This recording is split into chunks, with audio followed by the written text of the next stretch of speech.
What up, y'all? Welcome to the Ruin the Bomb NASCAR Podcast, Episode 5 of the Merry Off-Season series of off-season news. Another episode for the week, third one of the week. Gonna keep pumping out content because content is king. Excited to break down a lot more news. Drivers moving, drivers signing, sponsors staying, sponsors leaving. We got some NHRA news, NASCAR related. We got the short track package to talk about. We got it all. So let's jump right in. First topic: Anthony Alfredo will drive in Xfinity for our Motorsports in 2024. The team will change numbers from 02 to 05. Anthony Alfredo said, "Can't wait to drive the 05 in 2024. This is an exciting opportunity, and I am confident we can accomplish great things." His sponsor will be Dude Wipes for the majority of the season. They'll start off kicking off the season at Daytona. I mean, this is huge for Anthony Alfredo. He lost his ride at Sandhunt Racing. Didn't know if he was able to find that ride, but he did. He's had decent. He's a decent driver. I think our Motorsports has checked him out on Instagram. They're a much smaller team, so I don't think they have the funding and the people in the backing to really. Not gonna give him great stuff, winning stuff, but I still think it's gonna be opportunity for him to compete for top 15s. If we look at Anthony Alfredo's stats in the Xfinity Series, out of 3 years, 85 races, he's got 0 wins, 3 top 5s, 15 top 10s, 1 pole. He's led 54 laps, average finish, 19.6, decent stats, right? But he's running in those lower tier equipment. So it's hard to judge someone's stats off of, depending on what kind of equipment and what kind of stuff they're working with under the hood. But congrats to him. Looking forward to seeing what we can do next year in the Xfinity Series. Next one, new team coming to NASCAR. Faction 46 is going to be a Craftsman Truck Series race team. They'll have a alliance with Nice Motorsports, which is a much bigger truck team they're going to have. They haven't announced any drivers yet, but it'll be a multiple different drivers. Are looking forward to announcing who they will be. This was announced on Eric Estep. He had the honor of announcing this news. Eric Estep is probably the biggest biggest NASCAR YouTuber on YouTube. So really cool for him to be able to do that. Excited to see who they bring in. They say people will be surprised. So I'm looking forward to seeing who it could be. So it's always great to have a new truck team come in, and congrats to them. Next one, Tyler Ankrum will drive the full-time truck season for McNally and Hilligerman Racing. Hope I'm saying that right. They will have the No 18 for Inkerman truck with Mark Hillman as crew chief. Inkerman's sponsor will be Labor's International Union of North America, primary for 21 events. That's great to have a big-time sponsor that's going to cover most of your races. That's going to be good for the teams not to worry about trying to find all these little small sponsors. So it's good to be able to have a big chunk of your schedule taken away. Must be a big union guy with the union sponsor. I'm not even sure if they're a union company or whatever, but really cool for them. If we look at Tyler Ankrum's stats, out of 6 years in the truck series and 113 races, he has 1 win, which is huge. A win in anything is big. He has 1 pole. He's done 144 laps. Average finish of 16.4. So a lot better. Decent stats, good stats. He's definitely have raced and he's been impressive. When watching truck races a lot, he's always in the contention. He's always running top 10. He's always in the hunt for good finishes. And it's really cool for him to get a good opportunity, another great opportunity with McNally. I don't know much about McNally Hilligerman Racing. I'm not even sure I'm saying that team's name right, but really cool for Tyler Ankrum. I think Jack Wood's also going to be one of his teammates because I think Jack Wood's running full time for their ARCA team and also running select truck races too. So exciting stuff. Next topic. This is a NASCAR show, right? But once in a while, if something NASCAR related happens to another motorsport, I'll talk about. Well, this is huge. Tony Stewart, owner of Stewart Haas Racing, will run a full-time NHRA top fuel season. Here's what Tony had to say on X. When your wife wants you to try to start a family and wants you to drive her car, what are you going to say? I'm proud of Leah Pruitt and excited. We're going to focus on starting a family in 2024. I'm humbled and Leah and Neil Strasburg. I don't know the guy's last name. I apologize. I felt I was the driver to fill in for her. So Tony Stewart is going top field drag racing. It looks like he's going to be taking over his wife's car, Leah Pruitt, who's a full-time, very good NHRA driver. As it looks like that both of them have made a decision that they want to start a family. So she will step away from racing to focus more on that. This is interesting. This is a big deal. Tony has really focused a lot on this drag racing team, right? He has the NASCAR drag racing team, Eldora ownership, sprint car team. There's a lot of things that Tony owns, but I feel like right now his a lot of his intentions on his racing career in drag racing, which is really, really cool. Like I'm a big fan of Tony Stewart. I love what he does because he's really big in motorsport. He's driven like everything, dude. And now, ever since he was married and met Leah Pruitt, she's a drag racer, so they kind of form together and start Tony Stewart Racing. They also have Matt Hagan in there. I want to read some comments on what Tony Stewart had to say about this whole opportunity, his goals. His goals. My goal is not to suck. The 52-year-old Stewart said, my goal is not to get fired by my wife and not kill myself driving this thing. I think we'll be fine. It's just going to be a matter of time. Every time we jump into a different type of race car, in different form of motorsports, there's always a learning curve, and this is no different. This has probably been one of the hardest things I've ever had to learn to drive. He talks about not wanting to suck and be embarrassment, making a fun joke about how he might have to get fired by his wife if he doesn't, do well. It's gonna be hard. The drag racing, is a lot of it has to do with the tuning and the team and tuning the car well. But then also as a driver, you can lose a race by not being on your game. But if you do your job, sometimes you just get out tuned or your engine ain't running as well, so another team is just running way better than you are. But you can definitely be a reason for you to lose a race. But no, really cool. Another thing you wanted to say is this is definitely one of the biggest jumps I ever had made in my driving career, but at least I have a little bit of idea what to expect and what's going on. The family side of it, I'm still learning how to try to be an average husband at best at this point and trying to learn how to be a father at the same time. It's just another challenge. But that's what our life's all about. It's always about unique and new challenges and how to accomplish our goals. So he just talks about the balance he's going to have to do. He's going to take a massive, jump in his racing career, but he's also going to have to try to be a great husband and great father as they go into trying to, start a family. And this is a big deal for Tony Stewart. I mean, multitasking. I'm really happy for Tony Stewart. I don't know the guy, and the guy doesn't know me. I'm just a guy that likes to talk about NASCAR. But I'm happy that I think he once said he was never going to get married, and I think once said he was never going to have kids or a family, right? But now he's able to make those decisions. It's really cool. It's really cool for Tony Stewart. I'm happy for him that he's going to be able to do this, and he still gets to race, and he gets to race in the top field. Like, I'm excited. I watch drag racing once in a while. I live about 45 minutes from Maple Grove Raceway. It's a racetrack in Pennsylvania. And that's I live in Pennsylvania. I probably just gave away my location. Oh no. That was actually a terrible joke. But yeah, it's great for Tony. When it comes to Tony Stewart's commitment, to his commitments to other things, because there's all this speculation that Tony doesn't, his commitment to other things aren't as, high as priority as what drag racing is. His comments: we didn't get where we are with our sprint car team, with our racetrack, with our series, with NASCAR planning, without having good people, and that's what it takes. It doesn't take me to make it all work. It takes me surrounding myself with good people that makes this work.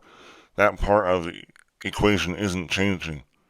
What I'm going to be doing with my time is going to be a fraction different, but really not much different than what it was this current year. So he's saying how much hasn't changed. It's not just him that is the one making the changes. You have to hire the correct people to do it. And I agree with that. But I do feel like if he was at the shop more and if he was shooting the shots, making the calls around the shop, I think he could improve things. Because this, Stewart Haas Racing has been terrible. They've been terrible, man. Congrats, but they still were able to have a decent year in the overall NASCAR with Cole Custer winning a championship, which was huge for Stewart Haas ever since how bad the Cup team has been. But really interesting thoughts, and I agree. You need good people. It's not just Tony Stewart. And it's not going to just be, Tony Stewart ain't going to be the one fixing the cars or putting the wheels on the thing, changing the oil, tuning the engine. So there's a lot of things that other people have to do besides just Tony. But makes sense. He wants to focus on this race team. Who doesn't want to live their life with their best friend, their wife, right? The person they love most in this world, and he gets to do that. And I'm happy for him. He gets to go and start a family and gets to go race top field drag racing. So congrats to him. Next one, Calling Racing has announced that AJ Allmendinger is making a return to the Xfinity Series full time. The No 16 he will be racing in. Big stuff, big news. There's a lot of speculation. AJ Allmendinger has said in recent comments that he would do whatever Calling asks of him to do, but he would rather be in Cup. Well, Calling has made a decision to put him back in Xfinity and to also do select Cup races that have not been announced yet. This is big stuff. Big stuff for Xfinity. Big stuff for AJ. It's interesting. This is the way they went. You're gonna have Josh Williams, AJ Allmendinger, but to me, I like this. I think for AJ, it's better. He's gonna have a lot more success. I think he's gonna be the top guy at every road course. Like Sam Mayer has kind of put himself out there as the top road course guy last year in Xfinity. I felt like AJ's gonna be in a challenge. Him probably.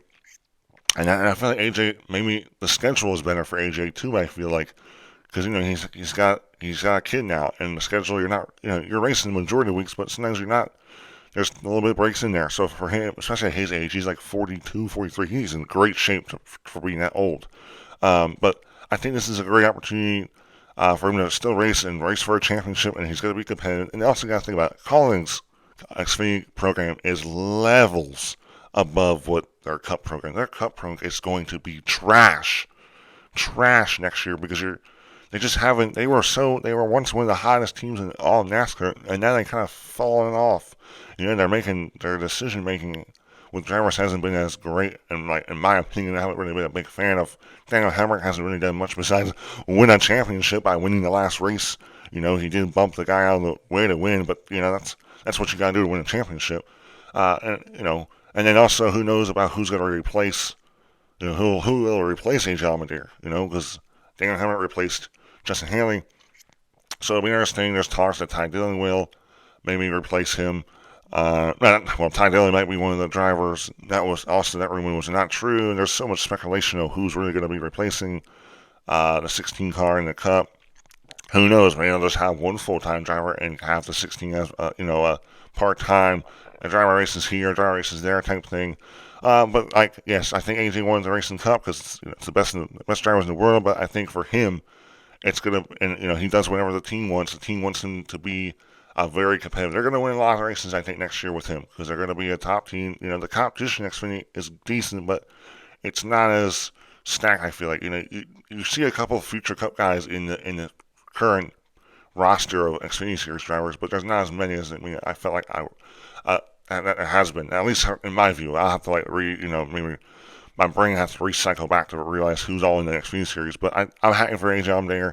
This is going to be a great opportunity for him to get a lot of races and a lot of wins and just have fun winning and also spend a lot more time with family. His overall career stats on 9 years in the Xfinity Series, he has 98 wins, 17 wins, 50 top 5s, 68 top 10s. He has 11 poles. He's led about 1,200 laps. His average finish is 9.3 on top 10 average, dude. He's balling. He's a baller in Xfinity. I think most of his wins have come a lot more in the calling. Ever since, his later half of his career, I think he was with Penske a little bit there early on. I don't all know where he's all come. I think also AJ Allmendinger has gone through sports car stuff. But big deal for calling. It's going to be good. I think calling, this is to me, if I'm calling, this is a good decision because I don't know I don't know Josh Williams. Josh Williams is to me a 2-year plan, 2 to 3 year plan maybe. Who knows? Josh Williams should shock us all and start dominating and win a race here, run inside the top 10 most weeks. But if I'm calling, I think you made a good decision because you're going to give your best driver in your team opportunity to go win and get you some trophies because that's the whole thing, right? Trophy hunting, right? So congrats on Allmendinger. Let's head on to our last topic. The last topic, and to me the most important topic that happened all this week of NASCAR, was the NASCAR short track package test. There was not much media at this test. I believe the article that I got a lot of this information was from Cole Cusinata. I'm sorry, Cole, if you're watching this and I just messed up your last name. But I appreciate what you do for the sport, and I appreciate you putting out this article for me to give back to the world of NASCAR. So let's get into some of the topics and some of the stuff. They tried different splitters, different underbody parts, the diffuser, tire. They tried mufflers, lots of different things they tried. So we'll start off with the new splitter they tried. It was a splitter. They're trying to get rid of downforce. Less downforce makes the car unstable, makes the car loose, makes the car drive differently. When it comes to drivers' comments on new diffuser, Blaney's comments, we unloaded exactly how we were here in the fall with this car. Blaney said, ran a couple hours on it and then did the different splitter. Big difference, massive with the way it drives. I mean, there is so much downforce taken off of it with that. I drove hugely different. It drove hugely different, which it should. I mean, it's a massive air loss when you do that. Hopefully, we continue to tweak it a little bit. I think we can and get it a little better. So Blaney, very positive, loves the new splitter. Thinks it's going to make the car drive a lot differently, harder. Harder makes the car slide around. Hopefully, it allows passing. So right there is a great start off, right? Happy that test the splitter as well. And then also Kyle Larson's comments were kind of the complete opposite. Larson's comments, I'm not really into the technical side of it, Larson said. I'm just out there driving and not necessarily putting two and two together, but nothing seems way different to me. Ride quality and stuff changed with the different splitter, but I don't know how it races any differently in traffic or anything like that. So he's kind of the opposite, didn't really feel different, said doesn't really drive differently in traffic, and also there's only 6 cars out there, so there's not a bunch of cars around you at once, so it's definitely still hard to get a full feel. And that's also one thing, you're not going to be able to feel, and the drivers are still not going to really get the full feel because there's not as many cars around them. It's only 6 cars. Alright, I believe that NASCAR, when they were doing runs, they had the cars, when they did restarts, they had the cars single file in a whole row instead of having them side by side because it's easier to pass when you're side by side. So they wanted to see what it was like when they were all 6 in a row, see how it changed the way they drove or the way they could pass any differently, if it would make it harder or easier to pass, those kind of things. So Larson's comments were not as positive or good vibes, on the new splitter. Next was the new diffuser. There was not much, there was no driver comments on the diffuser. For the final application on Tuesday's session, they ran a simplified diffuser, which wound up being an integral part of the short track package test in Phoenix. While the design isn't finalized, the experimental diffuser was composed of aluminum and only featured 2 strakes at 90-degree angle in the center of the car.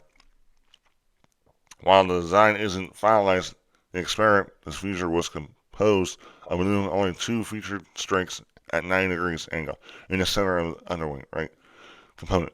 The 2023 diffuser was made of carbon fiber composite and had 7 blades.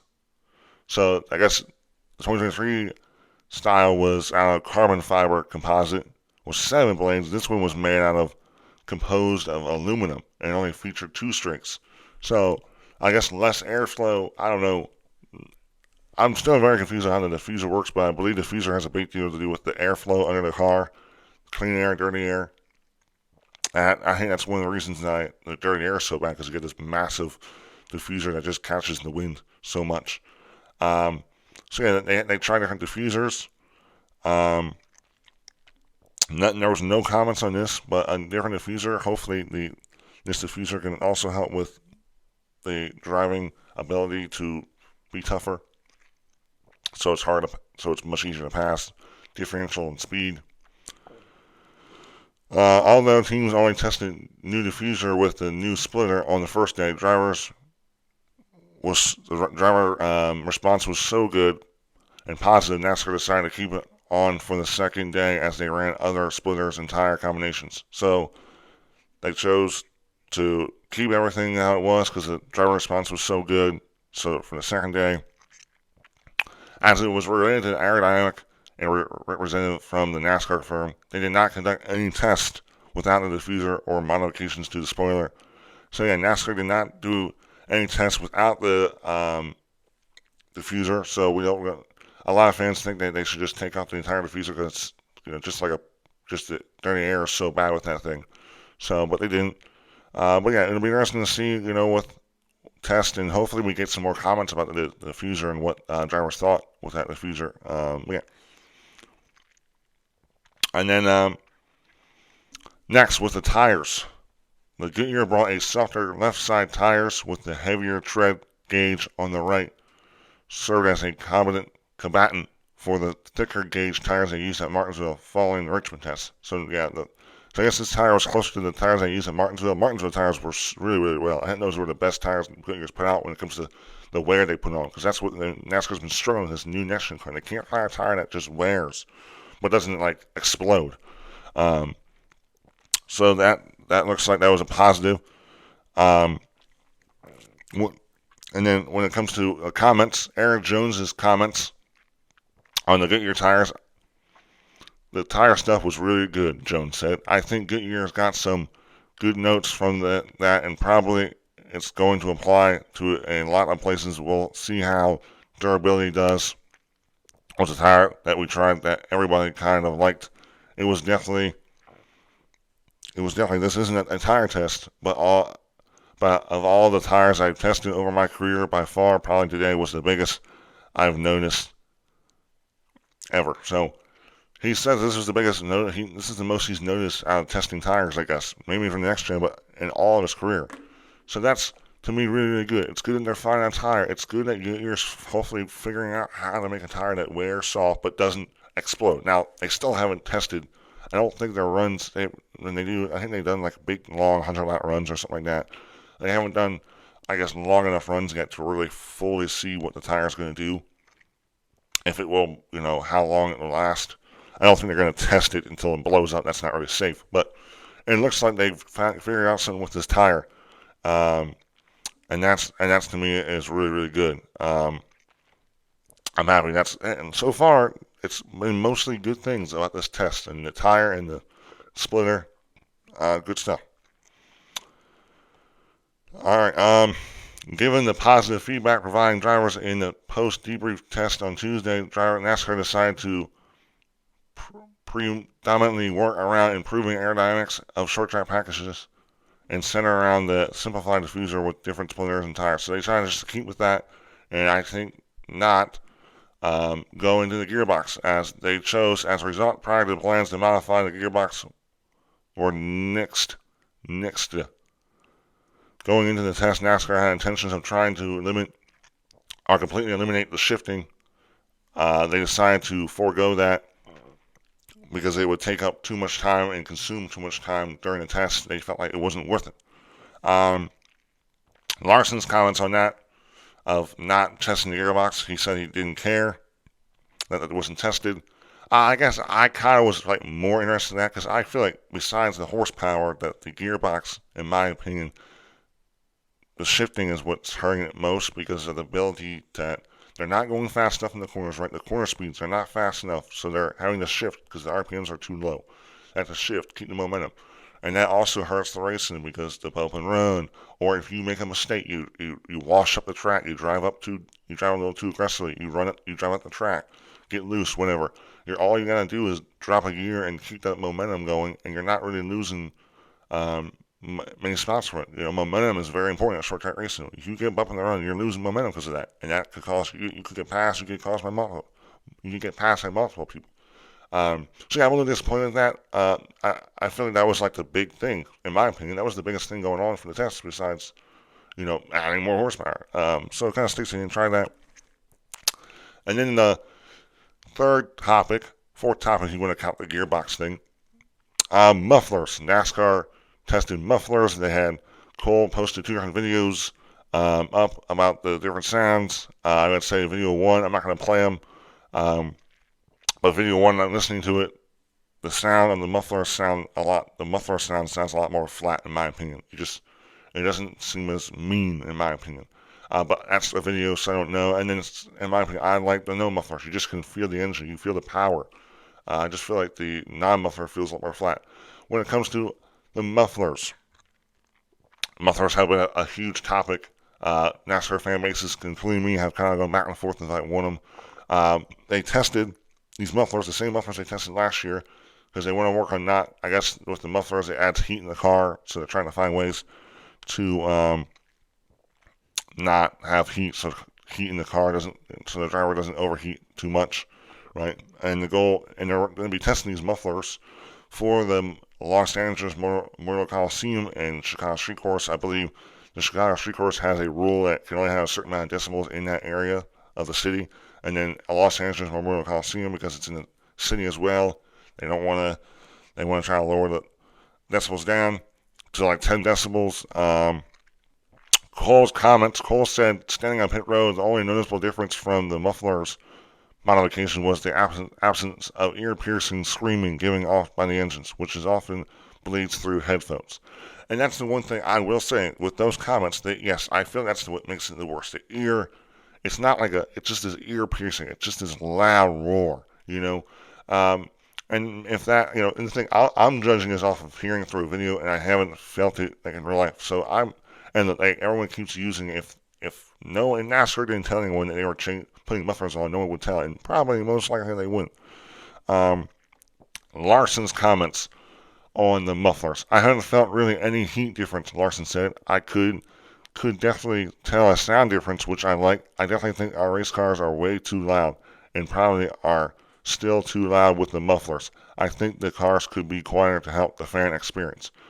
And this is the whole thing. The fan experience is like the number one thing when they argue about putting mufflers or not putting mufflers on. Michael Watcher, to me, has been the biggest advocate for doing this. He's like, I feel like every year. Last year, he was a big person that tweeted a bunch about this whole thing. This is what he wants so bad. So he posted a bunch of stuff on X about his opinion on this. I'll read it out. The NASCAR at-track fan experience would be greatly enhanced by reducing the noise the cars make. Continual R&D and innovations forward thinking will deliver the solution in the difference between cool sounding cars and the deafening noise that they make now. When speaking of noise reduction, mufflers some tend to overreact. They say no quiet cars. No one is saying quiet cars. They are talking about noise reduction. IMO, very much necessary for the sustainability of the sport I love, so families can enjoy each other and the racing. So, okay, if we're going off, if mufflers, the reason we're putting mufflers on is so you can talk to your friend during the flipping race. That's, to me, I'm a hardcore NASCAR fan. When I go to a race, I'm not trying to talk to my friend or my parents or my dad about something. I'm invested. I got my headset on. I'm listening to driver scanners. I don't care. I'm not going to talk to someone. They think, I don't get it. You're going to have to put the decibel level you're going to have to make these cars quiet enough that you can, so quiet that you can talk to your friends. That's what the goal is, so you can talk to your friend during the stinking race. This is, gosh, dude. Guess what? If you really want to be able to talk to your friend, you can buy a headset that you can talk to each other through. I mean, seriously, I bet you the mufflers, cars are going to still be loud. Maybe they'll sound better, but dude, I like mufflers. I like power, noise. The thing about the mufflers is the noise of the cars is the one thing NASCAR to me has not touched. They kill us on horsepower, and the cars aren't as high powered. The noise of the car gets me this feeling of the power. It's like all the power is just all up in the engine. It's about to explode, and the noise is kind of a representation of that. And that's why I love noise, and I just think the noise and the loudness of the car it's like a representation of the power that car holds. Now the power of the car does not really isn't as much as it used to be. But yeah, I'm not a fan. I'm not until I hear it live in person at a race. I'm gonna still say I don't want mufflers. But if you want to go to I'm fine with Chicago Street Course Race and Coliseum, but please, I like muffler. I don't want mufflers. No mufflers, please. Until I hear them. Until I hear the cars. And then the last thing was the horsepower. Uh, the power, this is from Dr. Jacuzzi. He's one of the higher ups at NASCAR, kind of works around and he's mostly working with the car and trying to improve it. He's one of the higher ups. Finally, to rest what everyone wants to know. No, there were no talks or tests of increased horsepower. Here's from Jacuzzi's comments. Power is the topic that comes up, but we kind of gone down this path with the engine builders, the OEMs, and the teams to contain cost, and that's all that. Dr. Jacuzzi said we look at it perhaps in the future, but there's a lot of people behind that need to come together and agree. It's not just as simple as, hey, we're going to do this and everyone's going to be happy. We've got to be smart about it.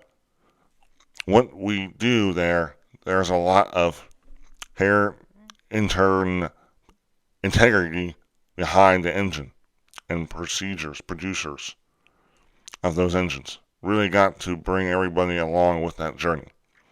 I was a little bit of a butchered it, but he's just saying, cost, and everyone has to be on board for it, and I get it. I'm still sick of this whole debate. I don't get why NASCAR can't test more horsepower. Can we just test it? I mean, we just now, with this new TV deal, NASCAR got 40% more revenue. Can we not just test it? Can we get a couple of cars? Either NASCAR pays for it. I bet you one of the teams wouldn't mind. The engine builders, Roush Shades, each team brings a car out to a test, and we just test it, and we don't have to have a bunch of cars going there, but can we not just test it with some more horsepower? A lot of people are saying that 750 horsepower wouldn't be enough, so maybe we got to up to 800, 900, 1000, 1,000 horsepower. I keep hearing that horsepower is cheap, and some people say it's not cheap, and some people say it wouldn't matter. You would have to up it high enough that you have to up it close to 1,000 horsepower for it to make a change. There's just so many people just say so much about what would work, what doesn't work. Oh, it is cheap, not cheap. This would work, this doesn't work. I want more horsepower. All fans want it, okay? Because they believe it would make a huge improvement. And I believe instead of doing all this funky stuff, which is fine, I feel like if you just had 1,000 horsepower, I think you could fix it because there's so much that you would get rid of shifting because the cars would have enough power. The entry corner speeds would be high. You wouldn't have to worry about the shifting would matter. Dirty air wouldn't be as bad because the horsepower and the speed is so fast that wouldn't be as big of a deal. It'd still matter at the faster tracks, but short tracks where you're not as high as speeds at times, I think would be a huge improvement. And look, who knows? Maybe all us horsepower lovers will look like idiots when they test it and it doesn't do anything. Which I think it would, because if that doesn't work, then I don't know what would fix this racing. But no, all good stuff in the short track package. I'm excited to see what it looks like on track going into 2024. That's a wrap on the episode. Hopefully you enjoyed. Please, if you're watching this on YouTube, like and subscribe. Watching this on the podcast platforms, please leave a review. Give me a couple stars. Tell me how you thought. Yeah, man, this was 3 episodes in one whole week. Make sure you tune in. Check out my YouTube channel. I post shorts, clips. The full episode of this will be out there too. So check out my stuff out. I love this stuff, guys. I love talking about NASCAR. And I may not be so great at it. I'm still improving. And, I got people sometimes commenting about me that I'm a nobody talking about NASCAR, and that's fine. You can call me a nobody, but that's not gonna stop me from making content. I love NASCAR. And that's why I like making content about NASCAR. And I hope you guys are enjoying it as well. But yeah, hope you guys all have a great weekend. Who knows? I don't think I'm gonna have another episode this week. Maybe. Who knows? You never know with me, because if you ain't first, you're last. See y'all. Love you.